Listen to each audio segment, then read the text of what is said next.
Everybody, welcome to Two Out the First. Great to have you here. Hope you had a good weekend. I'm Ryan Ballingy. It's February the 10th. Hope you enjoyed at least about 7 or 8 minutes of the Super Bowl before it became very obvious that the Philadelphia Eagles were the better team and they were going to stop the Kansas City Chiefs from winning a third consecutive Super Bowl. If you're a Birds fan or if you were a Birds fan for the day, like a lot of America probably was, go Birds. Congrats to the Eagles on winning the Super Bowl.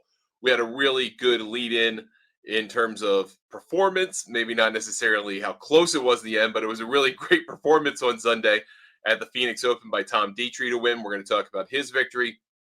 We're going to talk about the changes that are happening with LIV in regards to access to two of the four major championships, what that might portend moving forward, how some folks in LIV may take it positively or negatively that there is an exemption category now for them to get into at least two of the major championships. We're going to talk a little bit about night golf, whether that was a gambit worth taking. And then we'll get into a couple of things around the Genesis Invitational, which is at Torrey Pines this week. First of all, let's talk about our sponsor for the show, which is Swannies Golf. Check them out, swannies.co. Use the promo code GolfNewsNet25 and save 25% off your first order. They just announced their OG collection, which is hilarious to me because I've known the guys from the beginning. And they're very reluctant models these days, but they got asked to model basically some looks after some of the original styles that came out with Swannies back in the day, was basically making golf flip-flops, and they have evolved it to so much more than that. But back in the day, that's what they started with. And Adam Stang and the gang, they're doing a great job. So check them out, swannies.co. All right, let's talk a little bit about LIV Golf going into the majors. I'm having a little bit different order in the rundown for the visuals. But I think this is a significant development. I think it's something that's worth leading. And we've had this a little bit over the last week, two different times, right? And I didn't do a show last week because I was down with the flu all week. We did a couple versions of the press, and even getting through like 45 minutes of talking was almost impossible. Thank goodness I got through it.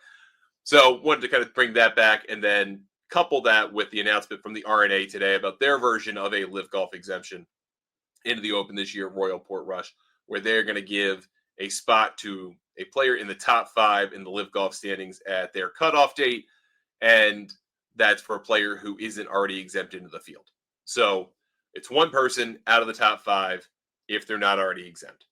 That's a little bit different than the exemption from the USGA, which frankly is they're more likely to kind of limit things in nature. And they did it where it's got to be a player in the top 3 that isn't already exempt through some other fashion. And that's this year. Next year, they will add a second category that will be for a player in the top 3 at the end of the season-long point standing. So you'll have 2 opportunities to make it if you're in LIV. But the thing to note about both of these categories that have the exemption into the major is technically no one has to fill them. You don't have to have somebody fill those spots. And that's true for a lot of these different types of exemptions. I mean, not all of them, but there are a lot of them, especially like the top player in the standings, this, that, and the other, especially for smaller tours. And I realize LIV has a lot of quality players at the top of it, but it is a small tour, right? There's 54 bodies. There's just not that many regular players.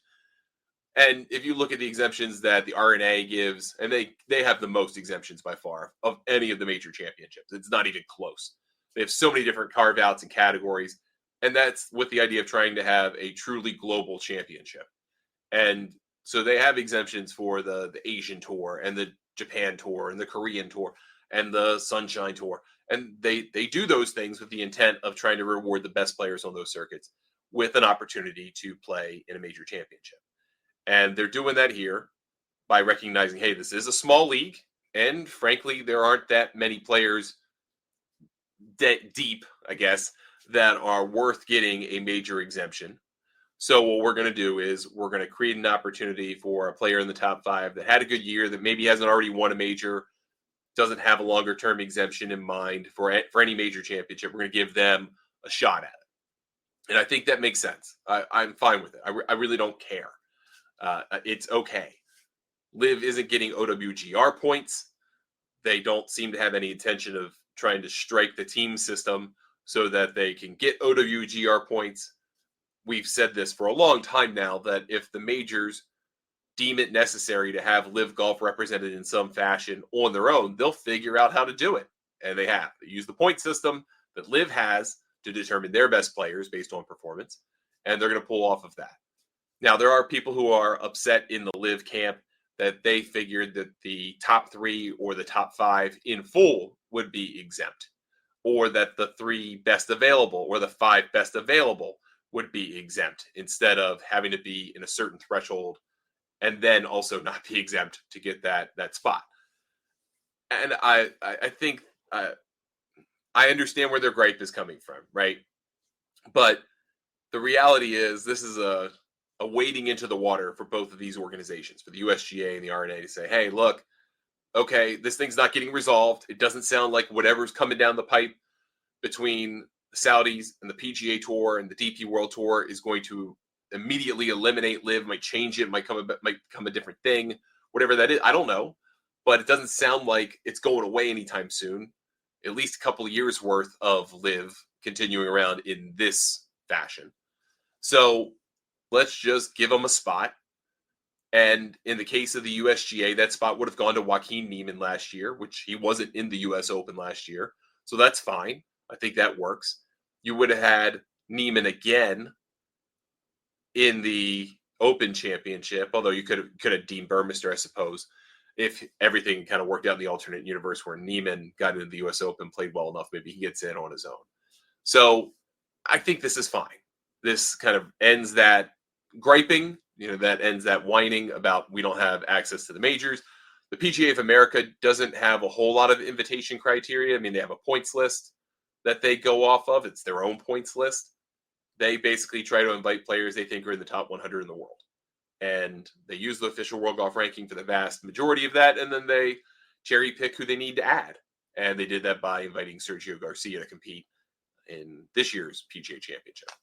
Masters has the same thing, right? They can invite whoever they want, and they don't want to invite LIV people explicitly, so they go about it by inviting the ones from LIV that they think are representative of a Masters level contestant at this time. And I think that's okay too.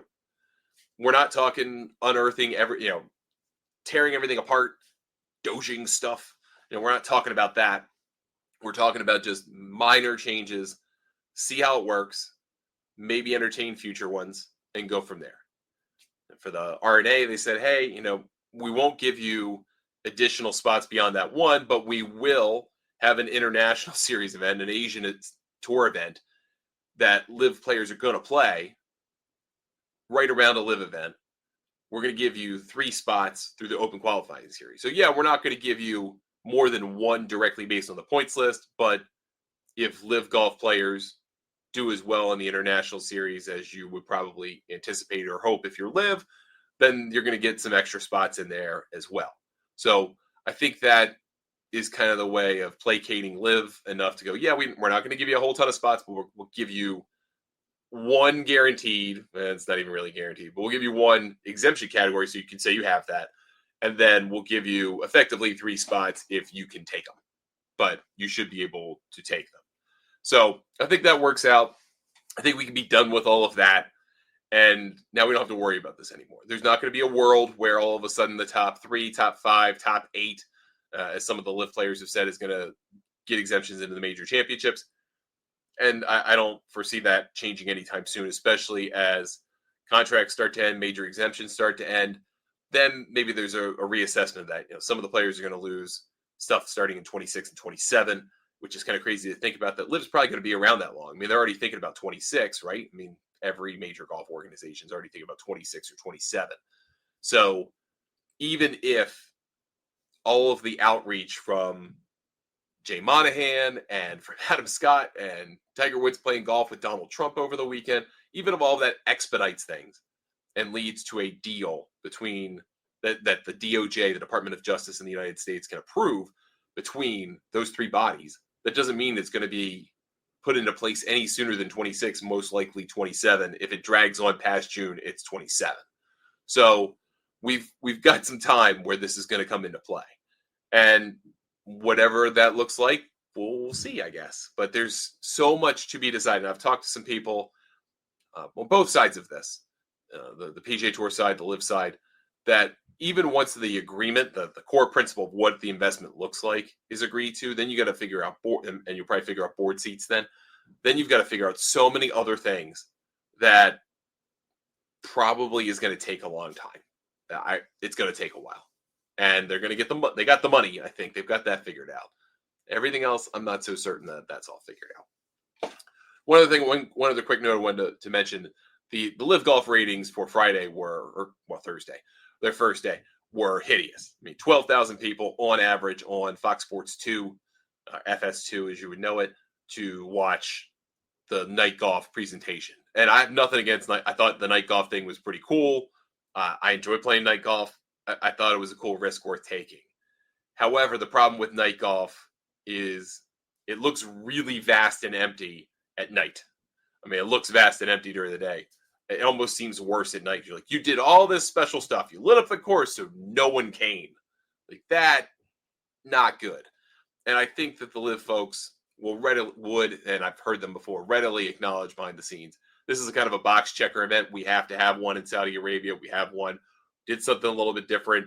We know there's not going to be a huge attendance. That's not how this works for this Saudi Arabia event. We'll contrast that with Adelaide the next week, which is this week now. That event has tremendous public support. It's their best event by far. So you have the contrast of no one there the first week, and then no one watching the first week because they basically had no time on FS1, a couple hours, and then went back to FS2. So you're not going to see good numbers there. But this week from Adelaide, you're going to see good tournament support, good public support. It'll be quite a contrast. So I like the idea of the risk, but the fact that they knew no one was going to be there, they kind of had to go that path in the first place. And I think that made some sense. All right, let's talk for a few minutes about Tom Detry winning.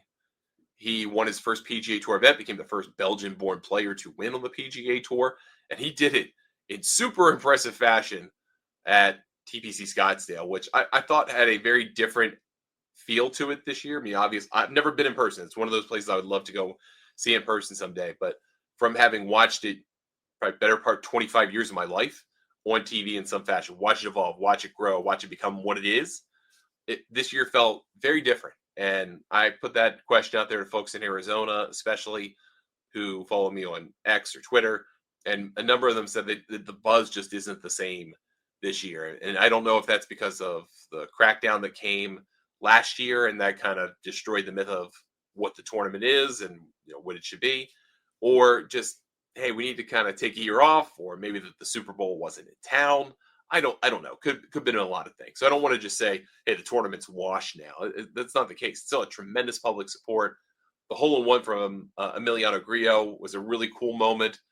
And I know there are people go, oh, man, they shouldn't throw those beer bottles on the green and stuff and on the tee. Like, there's no one's getting harmed there. It's okay. We can have one big party a year.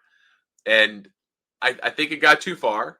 Maybe this is a little too lame, and then we're going to meet somewhere in the middle, 26, 27, and beyond. But regardless of what was happening outside the ropes, and I'm sure, and I still saw plenty of social media video and pictures of people getting carried out, falling over, all that stuff. Hey, that happens everywhere. But the tournament itself was really, really good. And I think people are starting to realize that TPC Scottsdale, the stadium course, Weiskopf's course, is a great course. It really is enjoyable for tournament golf, for professional tournament golf. Very good for that. And it delivers a different kind of drama because the course plays firm, especially inside of like 75 yards. It plays firm.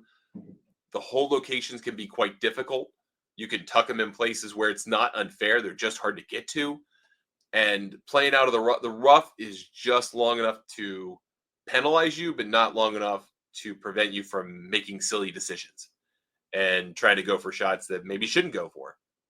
And in the end, you had someone in Tom Detry who played not flawless golf, but pretty darn close to him. He had the lowest score on Sunday. He won by 7, made the last putt to get to 24 under for the week, which was just amazing. I mean, to shoot 260 is fantastic, especially since they've done the renovation and made the place a little bit harder, a little bit firmer, a little bit faster. That's an impressive figure. And just the way that he held off, kind of just stiff-armed Daniel Berger every step of the way. I mean, it was really impressive to watch. Rasmus Højgaard didn't have the best day, but even he was obviously kept at arm's length throughout. It felt like when Berger was building momentum in kind of that back half of the round, somewhere around from 8 to like 14, was like he's making a move, he's trying to do something, but every single time Detry had an answer. He drove the ball great, kept it in play, obviously hits the snot out of it, and he just had the swag of a guy. I was like, I'm winning today. No one's taking this from me, and I'm going to be extremely impressive. I'm not going to look like a lot of people who win their first and maybe only PGA Tour event and cower and fear and play conservative and look extremely nervous. I mean, he looked like a man who knew it was his time and he was going to take it. And I thought that was great to watch. Really, really fun. That shot on 16 to a foot. I mean, that was the tournament was over at that point. And he did it in front of there probably weren't 20,000 people left there at that point, but let's call it 12 to 14,000 people that were still left there at that point at around 16. And just to kind of put that exclamation point on it was great. Justin Thomas to go finish with a hole out eagle on 18. Another cool moment. Jordan Spieth making that par by turning his putter backwards, a putt it out of a bush, just so it barely gets around on the sand, the break of the sand, so it doesn't go in the next bush, and then hits a wedge to 8 feet and makes the putt for par. I mean, one of the craziest pars, like Spieth's back. That was really exciting. I mean, I know it was a blowout, but it was cool to see Spieth fighting again. Who knows what's going to come from that, right? I mean, I don't expect him to play particularly well at Torrey this week, but it was really cool to see him playing really good golf again, compelling golf. And you kind of forget about the Jordan Spieth experience when you don't see it, and you start to miss it once you start to realize what you've missed when he's back in it.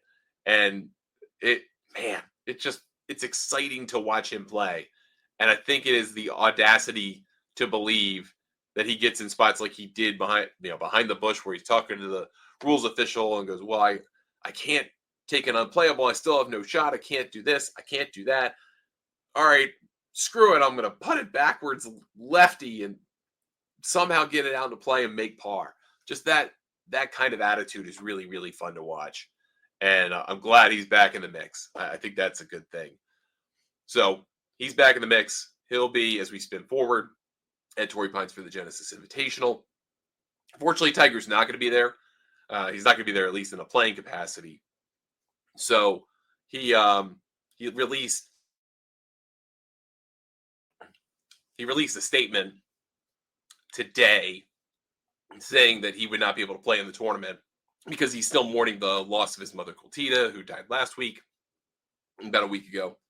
And he said he's just not at that point in processing his mother's death and the grieving process that he's really able to play. He tried to prepare for it because that's what he believes his mother would have wanted him to do, and he just can't do it. So he hopes to be at Torrey Pines later on in the course of the week to serve as tournament host, which he is. The tournament was moved to Torrey because of the wildfires out in Los Angeles over in Pacific Palisades, and that is unfortunate because, I mean, obviously the loss of your mother has to be one of the most heartbreaking moments of your entire life. And it doesn't matter when it happens, right? And Tiger certainly is more than entitled, just like any other human being would be, to grieve for as long as it takes. And that he then put himself in a position where he said, you know what, I want to try and play. I want to try to honor my mom. I think that's honorable. But you got to let the human process play out. And that could take a while. I mean, it's going to take some time. It's going to take more than a week. That's for darn sure. So all the best to Woods and his family. He's replaced in the field by Jake Knapp, who was the first alternate after they went through all the Aon Swing 5 and the next 10 and all that stuff to round out the field. They have exactly 72 players. They've got to their minimum, so they won't add any more if anyone withdraws. Then I think Bo Hostler is the next player on the alternate list for the week. We'll see what happens, right? I mean, we've got 46 of the world 50 top 50 competing this week. So this field is absolutely loaded. You've still got players. There are basically 3 players on LIV who are in the top 50 right now. And John Rahm's he is number 49 now in the official world golf ranking. So he will be in the top 50 basically one more week. And then he'll lose enough points to fall out of the top 50. So there's one player basically not represented this week in the top 50 in the field, and that's Xander Schauffele, because he's still dealing with his injury situation. So sounded like he thought about trying to play this, but just not ready to give it a go yet. And I think that's a really interesting thing so far in this season is there is kind of I wrote about this a little bit today in some of our betting previews. There's a bit of a power vacuum in professional golf on the men's side because we don't have a dominating player at the moment. I mean, we have one. It's Scotty Scheffler. But in 2025, we have not had someone establish themselves yet as this. It's going to be a great year for them. McIlroy won at Pebble. That's awesome. Scotty's been out and now trying to get back in the swing of things. Seems clearly frustrated about some stuff in his game. There was an allusion to it, I think, on the CBS telecast that he's just not clearing his hips through the swings in a way he would like. So maybe he figures that out this week. Xander's been hurt. That's been an issue.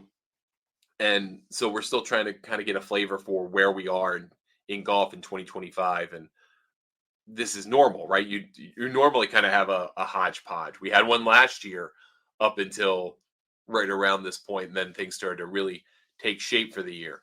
And then we got to Florida and things really took shape. So that's natural. That's not a knock. It's just we don't.